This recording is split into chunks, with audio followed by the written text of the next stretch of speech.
How to delete pending Windows update. Hello and welcome back to our YouTube channel How to Tutorials.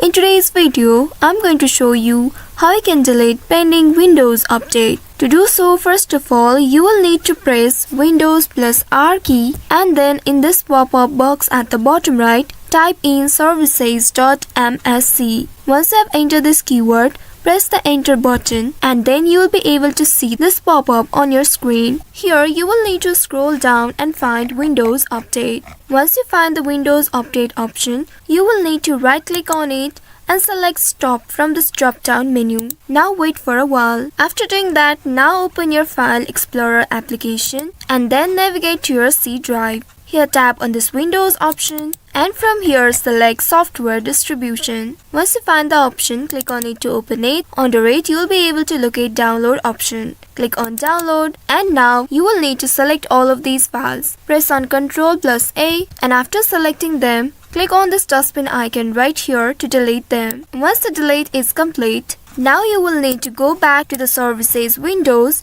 and here right click on the Windows Update and select Start. By doing so, all the pending updates will be cleared. This will help you to clear all pending updates and allow you to reattempt the installation. So by following these steps, you should be able to delete pending updates on Windows. I hope this tutorial was helpful. If yes, don't forget to like, share and subscribe to our channel. Also hit that bell icon to never miss any updates from us. Thank you for watching.